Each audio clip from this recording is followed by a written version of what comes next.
माननीय प्रधानमंत्री भी जो तो अपने आप को ओबीसी समाज से कहते हैं, लेकिन ये उनके स्वार्थ की पराकाष्ठा है कि वो अपने सिवाय किसी को भी पसंद नहीं कर सकते।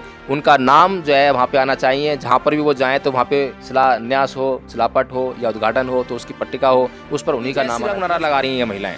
वो सोच के जरूर देखना और पढ़ना। संविधान को साइड में रख दो। जितने भी आज तो जिंदगी में सुबह से लेकर शाम तक जितने भी अधिकार से जी रही है, जितनी स्वतंत्रता जी रही है, अच्छे कपड़े पहन रही है या अच्छे मकान रह रही है, अच्छा पति मिला है, पढ़ लिख रही है, वो सारे अधिकारों को एक बार साइड में कर देना।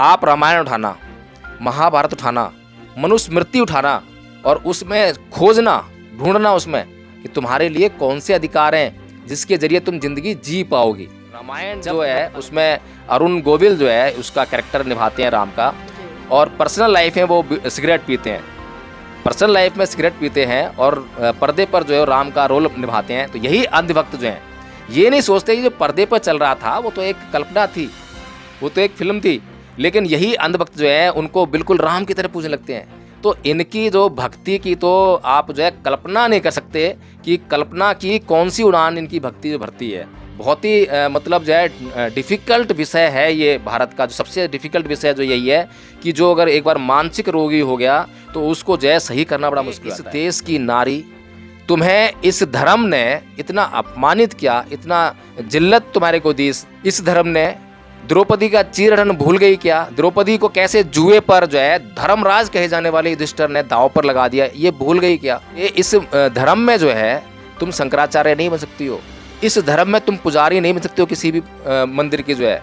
इस धर्म के अंदर तुम्हें कोई भी सम्मानजनक पद नहीं मिल सकता है, लेकिन वो परम पूज्य बाबा साहब डॉक्टर भीमराव अंबेडकर का संविधान है जो तुम्हें इस देश का राष्ट्रपति बनाता है, प्रधानमंत्री बनाता है, डॉक्टर बनाता है, वकील बनाता है, जज। महिला को आपने जो जंगल छुड़वा दिया, आपसे बढ़कर मर्यादा पुरुषोत्तम तो वह इंस्पेक्टर रैंक का कोई व्यक्ति है जिसने कि एक गैंग रेप की पीड़ित महिला से जो है शादी की।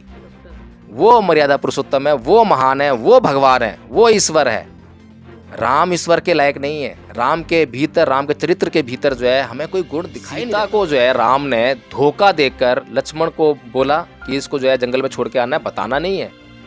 जब जा रहे हैं, जब बताना नहीं है कि तू जंगल छोड़ने आना है तो जाएगी नहीं वो जो है। और वहाँ जाकर जो है सीता किस तरह से रोती है, किस तरह से अपना पेट दिखाती है कि मैं गर्भवती हूँ और मुझे तुम इतने भयानक जंगल में छोड़कर जा रहे हो, मैं कहाँ जाऊँगी, कैसे करूँगी। कोई व्यवस्था जो है राम की तरफ से नहीं। नमस्कार, आप देख रहे हैं एनबी न्यूज 24x7 नीलम बोध के साथ। साथियों, कल पूरा दिन आपने जिस तरह से अयोध्या में राम मंदिर का प्रकरण देखा, तमाम साधु संतों को देखा, माननीय प्रधानमंत्री को देखा, योगी जी को देखा, मोहन भागवत जी को देखा, यहाँ तक कि फिल्म जगत से आने वाले बड़े बड़े अभिनेता और अभिनेत्रियों को देखा, इसी के साथ साथ अंबानी और अनीता अंबानी को भी देखा। लेकिन साथियों, हमने एक चीज बहुत बड़े स्तर पर कल मिस की, और जिसकी हम अक्सर बात करते हैं कि जाति है कि जाति नहीं। जी हाँ साथियों, आप मेरी बात से समझ गए होंगे कि मैं किस दिशा में बात करने वाली हूँ। और आज मेरे साथ में एडवोकेट जय भीम प्रकाश जी, उन्हीं से जानना चाहूंगी, सर इस भारत देश में आखिर दलितों से, पिछड़ों से, आदिवासियों से इस देश के प्रधानमंत्री को और भारतीय जनता पार्टी को और खासकर आरएसएस को ऐसी क्या दिक्कत है कि जब भी कोई बड़ा व भव्य कार्यक्रम होता है तो दलितों की अनदेखी की जाती है? और दलितों की नहीं कहूंगी यहाँ पर मैं, जो सर्वश्रेष्ठ पहला स्थान है भारत में, देश की माननीय राष्ट्रपति महामहिम द्रौपदी मुर्मू जी। जिस तरह से हमने देखा अयोध्या में जो राम मंदिर है उसका शिलान्यास हुआ, तो जब पूर्व राष्ट्रपति रामनाथ कोविंद जी, उनको निमंत्रण नहीं दिया गया था। और अभी पिछले दिनों में जिस तरह से हमने देखा राम भवन का उद्घाटन हुआ, तो वर्तमान में जो राष्ट्रपति हैं द्रौपदी मुर्मू जी, उनको नहीं बुलाया गया। और अभी जिस तरह से अयोध्या में जो प्राण प्रतिष्ठा का कार्यक्रम हुआ, विभिन्न देश के लोग वहां पर आए, बहुत सारी महिलाएं वहां पर आई, लेकिन क्या बात है कि देश की प्रथम नागरिक राष्ट्रपति द्रौपदी मुर्मू जी को नहीं बुलाया गया। देखिए नीलम जी, बहुत अच्छी बात आपने कही है और वहाँ पर बहुत सारी महिलाएं बड़े जोर से चिल्ला रही थी जय श्री राम, जय श्री राम। लेकिन वो अपनी ही अस्मिता को भूल गई, वे अपने ही हक अधिकार को भूल गई। वे भूल गई कि राम जो है, राम के साथ में सीता भी थी। राम की मूर्ति है तो सीता की मूर्ति कहाँ गई, सीता की मूर्ति क्यों नहीं है? तो ये जो महिलाएं हैं जो नारा लगा रही हैं जय श्री राम, जय श्री राम, गला फाड़ रही थी कल जो है, बिल्कुल भूल गई कि जो जय श्री राम आप नारा लगा रही हैं, उसी जय श्री राम ने वाल्मीकि रामायण उठा के पढ़ना, रामचरितमानस मत पढ़ना। मैं फिर से बोल रहा हूँ क्योंकि आप लोगों को जो है रामचरितमानस ही पढ़ाया जाता है, उसका सुंदरकांड पढ़ाया जाता है, और वाल्मीकि रामायण आपको कभी पढ़ाई नहीं जाती है। वाल्मीकि रामायण पढ़ना, मेरे पास जो है ये गीता प्रेस की वाल्मीकि रामायण रखी हुई है, गीता प्रेस जो कि ऑथेंटिक है हिंदुओं की, प्रेस जो है, और इसमें से आप जो पढ़िए इसमें क्या क्या लिखा हुआ है, किस तरह से सीता को जो है राम ने धोखा देकर लक्ष्मण को बोला कि इसको जो है जंगल में छोड़ के आना है, बताना नहीं है। जब जा रहे हैं, जब बताना नहीं है कि तू जंगल छोड़ने आ रही है, तो जाएगी नहीं वो जो है। और वहाँ जाकर जो है सीता किस तरह से रोती है, किस तरह से अपना पेट दिखाती है कि मैं गर्भवती हूँ और मुझे तुम इतने भयानक जंगल में छोड़कर जा रहे हो, मैं कहाँ जाऊँगी, कैसे करूँगी। कोई व्यवस्था जो है राम की तरफ से नहीं है। उस राम के आप जो जय श्री राम के नारे लगा रही थी, और वो जय श्री राम जिसने एक महिला की अग्नि परीक्षा ली। महिला की अग्नि परीक्षा क्यों ली थी? ताकि उस पर विश्वास लाया जा सके कि ये पवित्र है। हालांकि कोई भी महिला को अगर आप अग्नि में उतारेंगे तो वो जिंदा नहीं बचेगी, वो जलकर राख हो जाएगी। लेकिन फिर भी इनकी कल्पनाएं हैं, इनकी कहानियां हैं, मान लेते हैं कि परीक्षा ले भी ली, तब तो विश्वास आना ही चाहिए था। फिर वो सीता नहीं, सीता माता है? तो वो सीता माता है और आपके लिए इतनी पूजनीय है, तो राम ने फिर ऐसा कौन सा कारण हुआ कि उस पर अविश्वास लेकर आया? राम का संबंध पत्नी से था। राम का संबंध पत्नी से था, तो पत्नी का होने के कारण जो एक कर्तव्य बनता था। बेशक जो है आसक्ति ना रखते, लेकिन कर्तव्य तो बनता था। आपने जो है किसी भी संसार के किसी भी व्यक्ति के कहने पर कैसे जो है उस महिला को आपने जो जंगल छुड़वा दिया? आपसे बढ़कर मर्यादा पुरुषोत्तम तो वह फौजी है या मेरे ख्याल से इंस्पेक्टर रैंक का कोई व्यक्ति है, जिसने कि एक गैंग रेप की पीड़ित महिला से जो है शादी की। वो मर्यादा पुरुषोत्तम है, वो महान है, वो भगवान है, वो ईश्वर है। राम ईश्वर के लायक नहीं है। राम के भीतर, राम के चरित्र के भीतर जो है हमें कोई गुण दिखाई नहीं देता। बाली को छल कपट से मारते हैं, रावण को छल कपट से मारते हैं। कोई भी ऐसा युद्ध नहीं लड़ा उन्होंने जो बिना छल कपट के उन्होंने जीत लिया हो। शंभू की हत्या करते हैं, जाति आधार पे करते हैं कि वो जाति से शूद्र है इसलिए उसकी गर्दन काट देते हैं।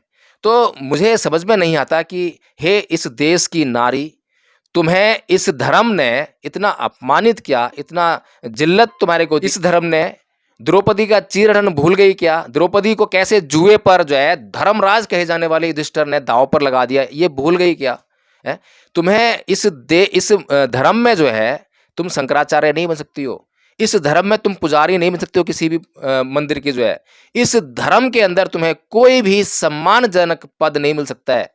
लेकिन वो परम पूज्य बाबा साहब डॉक्टर भीमराव अंबेडकर का संविधान है जो तुम्हें इस देश का राष्ट्रपति बनाता है, प्रधानमंत्री बनाता है, डॉक्टर बनाता है, वकील बनाता है, जज बनाता है। लेकिन सर संविधान तो ये तमाम हक अधिकार दे देता है, लेकिन जब धर्म की बात आती है तो धर्म एक राष्ट्रपति को भी अपमानित कर देता है। ये नहीं भूलना चाहिए, खासकर इस देश की महिलाओं को। देखिए, ये खाली जाति का मामला नहीं है, ये है रामचरितमानस की वो चौपाई जिस पर पीछे बहुत तांडव हुआ है। ढोल सुत पशु गवार और नारी, ये ताड़न के अधिकारी। ये जो चौपाई है तुलसीदास जी की, इसमें जो है दो मनुष्य के दो वर्गों को विशेष तौर पर टारगेट किया है। पहला है शूद्र और दूसरा है नारी। तो नारी चाहे किसी भी जाति की हो, चाहे वो द्रौपदी मुर्मू बेशक ओबीसी समाज से है, एसटी समाज से, एस समाज से, फर्क नहीं पड़ता, लेकिन वो महिला भी तो है। महिला होकर जो है वो जो है कैसे सम्मान पालेगी? दूसरा ये है कि जिस तरीके से इस राम मंदिर का शिलान्यास हुआ था और वहाँ पर पूर्व राष्ट्रपति रामनाथ कोविंद जी को निमंत्रण नहीं दिया गया था, इसी प्रकार से अभी जो ये राम मंदिर का उद्घाटन हुआ है, इसमें भी जो अभी वर्तमान राष्ट्रपति हैं द्रौपदी मुर्मू जी, उनको निमंत्रण नहीं दिया गया है। कारण स्पष्ट है, ये समझना चाहिए हमें कि राष्ट्रपति जो है देश का प्रथम नागरिक होता है। अगर राष्ट्रपति और प्रधानमंत्री किसी भी समारोह में या किसी भी कार्यक्रम में वहाँ जाते हैं तो अतिथि के रूप में अगर मुख्य अतिथि बनेगा तो राष्ट्रपति बनेगा, प्रधानमंत्री कभी नहीं बन सकता। अगर शिलापट लगेगी तो उस पर नाम जो है राष्ट्रपति का आएगा कि राष्ट्रपति के हाथों उद्घाटन हुआ, और उद्घाटन करने का अधिकार केवल और केवल अगर राष्ट्रपति भी वहाँ मौजूद है उसमें और प्रधानमंत्री भी मौजूद है तो राष्ट्रपति को ही अधिकार है उसका उद्घाटन करने का, क्योंकि प्रथम नागरिक है वो, प्रधानमंत्री से ऊंचा पद रखता है संविधान के अंदर। तो इसीलिए जानबूझकर, ताकि अगर द्रौपदी मुर्मू जी आएंगी या रामनाथ कोविंद जी आएंगे तो शिलापट पर नाम किसका आएगा? इसका शिलान्यास किसने किया? रामनाथ कोविंद जी ने किया। इसका उद्घाटन किसने किया राम मंदिर का? ये द्रौपदी मुर्मू जी किया। अब उस नाम को कौन बर्दाश्त करेगा? एक तो महिला का नाम, दूसरा फिर इस जाति से आने वाले लोगों का नाम जो है। फिर तीसरी बात यह है कि प्रधानमंत्री खुद इतने अहंकारी हैं, इतने स्वार्थी हैं कि वो अपने अलावा दूसरों को पसंद ही नहीं कर सकते। तो वो अपना नाम जो है हर जगह चाहते हैं। अगर मैं बात करूं कि वो द्रौपदी मुर्मू जो है वो एसटी ओबीसी समाज से है, तो माननीय प्रधानमंत्री भी जो तो अपने आप को ओबीसी समाज से कहते हैं। लेकिन ये उनके स्वार्थ की पराकाष्ठा है कि वो अपने सिवाय किसी को भी पसंद नहीं कर सकते। उनका नाम जो है वहाँ पे आना चाहिए, जहाँ पर भी वो जाएँ तो वहाँ पे शिलान्यास हो, शिलापट हो या उद्घाटन हो तो उसकी पट्टिका हो, उस पर उन्हीं का नाम आना चाहिए, उसके अलावा नहीं। जी, सर ये तो मोदी जी की बात होगी क्योंकि वो अपने स्वाभिमान की बात है, उनकी नाक की बात है, पद प्रतिष्ठा की बात है। लेकिन कहीं न कहीं यहाँ पर सवाल द्रौपदी मुर्मू जी पर भी खड़ा होता है जो देश की माननीय राष्ट्रपति हैं। क्योंकि ये पहला प्रकरण नहीं है, इससे पहले भी जिस तरह से संसद भवन का उद्घाटन हुआ और अभी दूसरा ये अयोध्या का प्रकरण हुआ। क्या एक नैतिकता के आधार पर अपने स्वाभिमान को बचाते हुए उन्हें राष्ट्रपति पद से इस्तीफा नहीं दे देना चाहिए? देखिए, ये जो है राष्ट्रपति तो हैं, हालाँकि भारत के राष्ट्रपति हैं, मुझे ऐसे शब्द अपने राष्ट्रपति के लिए नहीं इस्तेमाल करने चाहिए, लेकिन जलील लोग हैं, निर्लज्ज लोग हैं, इनका स्वाभिमान मर चुका है। अगर इनका स्वाभिमान जिंदा होता तो इन्हीं के समाज के खिलाफ जो है जब षड्यंत्र रचाया जाता है, इन्हीं के समाज में जाकर जब पाखंड और अंधविश्वास फैलाया जाता है, तब इन्हें जो है वो पद, वो जो बीजेपी के अंदर कोई पद था वो छोड़ देना चाहिए, त्याग पत्र देना चाहिए, बल्कि लिख कर देना चाहिए, बता कर देना चाहिए, मीडिया में आकर बोलना चाहिए कि मैं क्यों त्याग पत्र दे रही हूँ। जैसे ही यहाँ पर जो है इतनी बड़ी अवमानना हुई है, इतनी बड़ी बेइज्जती हुई है कि राष्ट्रपति के होते हुए प्रधानमंत्री उद्घाटन कर रहा है, राष्ट्रपति के होते हुए जो है प्रधानमंत्री शिलान्यास कर रहा है। ये इतना बड़ा प्रकरण है नीलम जी कि अगर इन निर्लज्जों के भीतर जरा सी भी शर्म होती, जरा सी भी हया बाकी होती, जरा सा भी अपने महापुरुषों के त्याग समर्पण बलिदान के प्रति कुछ सम्मान होता, तो ये तुरंत प्रभाव से त्याग पत्र देते। सर जिस तरह से हम देखते हैं कि बीजेपी लगातार बात करती है महिलाओं के सम्मान की और खासकर अगर मैं बीजेपी में तथाकथित जितनी भी महिलाएं, चाहे वो सांसद है, विधायक है, मंत्री है, कुछ भी XYZ, लेकिन उन्होंने भी इस बात को नहीं उठाया और एक बार भी ये नहीं सोचा कि महिला की अस्मिता है, उसको बचाने के लिए तो कम से कम हमें द्रौपदी मुर्मू जी के फेवर में उतरना चाहिए। तो क्या लगातार महिलाओं को हाशिए पर धकेला जाएगा सर आज भी संविधान होने के बाद? देखिए, ये जो वो महिलाएं हैं जो अभी गुलामी की मानसिकता से बाहर नहीं आई हैं, ये वही महिला है जो परम पूज्य बाबा साहब डॉक्टर भीमराव अंबेडकर इसको आज़ाद कराने के लिए संसद में हिंदू कोड बिल की लड़ाई लड़ रहे थे। वहाँ पूरी संसद एक तरफ थी, पूरे सांसद जो एक तरफ थे और बाबा साहब डॉक्टर भीमराव अंबेडकर अकेले एक तरफ लड़ रहे थे और वो उस लड़ाई को जीत रहे थे। लेकिन यही महिला थी जो संसद के बाहर जो है बैनर लेकर प्रदर्शन करने पे उतरी थी, सड़कों पर उतर रही थी। और ये वही महिला है जो पीछे जब एक चौपाई जो रामचरितमानस की है, ढोल सुत पशु गवार और नारी, ये सकल ताड़ना के अधिकारी, जब इस पर विवाद चल रहा था तो यही वो महिला है, गुलाम महिला, जो उसके समर्थन में आई थी, जो ये कह रही थी कि नहीं नहीं, ताड़ना का अर्थ जो है मारना पीटना नहीं होता है, ताड़ना का अर्थ जो है शिक्षा देना होता है। मतलब किसी भी तरीके से लाग लपेट कर लो, जो गलत चीज़ है वो गलत साबित ही होगी और वो चौपाई आज तक जो है सही साबित नहीं हो पाई है। लेकिन ये जो अंधी गुलाम महिला है, इसको ये समझ में नहीं आ रहा है। इसको समझ में क्यों नहीं आ रहा है, अब ये तो हमारे भी समझ में नहीं आ रहा है कि इसको क्या युक्ति लगाएं कि इसको समझाएं। क्योंकि इसको जो पसंद आ रहा है, इसको राम की मूर्ति पसंद आ रही है। राम का चरित्र क्या है उसको मतलब नहीं है अब जो है, लेकिन राम की मूर्ति बहुत सुंदर है, बहुत अच्छी लग रही है। फिल्म देख ली तो फिल्म बहुत अच्छी है, फिल्म के अंदर हीरो है, हीरो पसंद आ गया। चाहे हीरो जो है व्यक्तिगत रूप से कैरेक्टर लेस क्यों ना हो, लेकिन वो हीरो क्योंकि फिल्म देख रही है इसलिए हीरो पसंद आ रहा है। ऐसे ही रामायण जो है उसमें अरुण गोविल जो है उसका कैरेक्टर निभाते हैं राम का, और पर्सनल लाइफ में वो सिगरेट पीते हैं, पर्सनल लाइफ में सिगरेट पीते हैं और पर्दे पर जो है राम का रोल निभाते हैं। तो यही अंधभक्त जो हैं ये नहीं सोचते कि जो पर्दे पर चल रहा था वो तो एक कल्पना थी, वो तो एक फिल्म थी, लेकिन यही अंधभक्त जो है उनको बिल्कुल राम की तरह पूजने लगते हैं। तो इनकी जो भक्ति की तो आप जो है कल्पना नहीं कर सकते कि कल्पना की कौन सी उड़ान इनकी भक्ति जो भरती है। बहुत ही मतलब जो है डिफ़िकल्ट विषय है ये। भारत का जो सबसे डिफ़िकल्ट विषय जो यही है कि जो अगर एक बार मानसिक रोगी हो गया तो उसको जो है सही करना बड़ा मुश्किल हो जाता है। जी सर, जाते जाते एक आखिरी सवाल और लेना चाहूंगी क्योंकि हम खासकर महिलाओं की अस्मिता की बात कर रहे हैं, क्योंकि लगातार उन्हें हाशिए पर धकेलने का काम किया जा रहा है। तो कहीं ना कहीं आपको ये नहीं लगता क्या संविधान है, संविधान में तमाम हक अधिकार है, चाहे महिलाएं एक चपरासी से लेकर राष्ट्रपति तक बन रही हैं, लेकिन विडंबना है कि जब उनके हक अधिकारों की बात आती है तो कहीं ना कहीं वहां पर जो पुरुष वर्चस्व है वो स्थापित हो जाता है और वो चुपचाप से महिलाएं मुंह बंद करके बैठ जाती है, आवाज नहीं उठाती। तो किस तरह से देख रहे हैं, क्या इस तरह से महिलाएं अपनी अस्मिता या राष्ट्रपति बन जाए, प्रधानमंत्री बन जाए तो अपने अस्तित्व को बचा पाएंगी? देखिए, आपने बिल्कुल सही बात कही है। और जो महिलाएं जय श्री राम का नारा लगा रही हैं कल जो है, तो मैं उनसे ये चाहूँगा कि आप जो है बाबा साहब डॉक्टर भीमराव अम्बेडकर का जो लिखा हुआ संविधान है, जिसको आरएसएस मानने से इनकार करती है, हिंदू लोग जो मानने से इनकार करते हैं, क्योंकि वो चाहते हैं कि ये राष्ट्र जो है हिंदू राष्ट्र बन जाए। और साफ साफ आपको ये सुनाई पड़ता है कि वो चाहते हैं कि इस देश में मनुस्मृति लागू हो। हिंदुओं का जो संविधान है, हिंदुओं का संविधान है, ऐसा जो है वहाँ पर जो मनु मंदिर है मनाली में, वहाँ लिखा हुआ है कि विश्व का सबसे पहला संविधान करके, मतलब बड़ी बड़ी लंबी लंबी फेंकी हुई है। तो मैं एक बात कहूँगा कि हे नारी, तू एक काम करना कि तू अब संविधान के अंदर जो अधिकार दिए गए हैं उनको लेने से इनकार कर देना।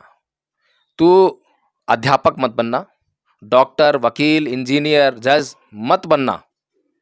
तू जो है ये जाके ढूंढना, मनुस्मृति पढ़ना, मनुस्मृति में देखना कि तुम्हें क्या बनने का अधिकार मिला है। मनुस्मृति तुम्हें जब ये कहती है कि एक महिला को बचपन में अपने पिता के अधीन रहना चाहिए, जवानी में अपने पति के अधीन रहना चाहिए और बुढ़ापे में अपने पुत्र के अधीन रहना चाहिए, तो यहाँ से मालूम पड़ जाता है कि तुझे कोई अधिकार है ही नहीं। ना तू अध्यापक बन सकती है, चपरासी भी नहीं बन सकती है मनुस्मृति के हिसाब से। तो सिर्फ घर में रहकर चौका बर्तन कर सकती है, और चौका बर्तन करते करते अगर तेरे पति की मृत्यु हो गई गलती से, तो तुझे सती करने का भी प्रोविज़न हिंदू धर्म में है। तुरंत जो है जैसी तेरी मांग का सिंदूर मिटा, वैसे ही तू जो है चिता पर बैठेगी साथ में उसके, और वहाँ से बच गई तो तेरी ज़िंदगी इतनी झंझुम होने वाली है, तुझे ना मेंटेनेंस का अधिकार है, ना तुझे दूसरी शादी करने का अधिकार है, तुझे कोई अधिकार ही नहीं है। तो एक बार जो है सोच के जरूर देखना, जो भी जय श्री राम नारा लगा रही हैं महिलाएं, वो सोच के जरूर देखना और पढ़ना। संविधान को साइड में रख दो। जितने भी आज तू जिंदगी में सुबह से लेकर शाम तक जितने भी अधिकार से जी रही है, जितनी स्वतंत्रता जी रही है, अच्छे कपड़े पहन रही है या अच्छे मकान रह रही है, अच्छा पति मिला है, पढ़ लिख रही है, वो सारे अधिकारों को एक बार साइड में कर देना। आप रामायण उठाना, महाभारत उठाना, मनुस्मृति उठाना और उसमें खोजना, ढूंढना उसमें कि तुम्हारे लिए कौन से अधिकार हैं जिसके जरिए तुम जिंदगी जी पाओगी। जब तुम्हें पता लगेगा कि परम पूज्य बाबा साहब डॉक्टर भीमराव अंबेडकर ने अपनी ज़िंदगी, अपने बच्चे और अपनी बीवी की कुर्बानी देकर तुम्हारे लिए जो है क्या करके दिया है, थोड़ा अगर एहसास हो जाए, थोड़ी सी जो है कृतज्ञता प्रकट कर लेना, बाबा साहब का नाम ले लेना और बाबा साहब के संविधान के प्रति जो है थोड़ी आस्था प्रकट कर लेना, और ये जय श्री राम का नारा लगाना तुरंत प्रभाव से बंद कर देना।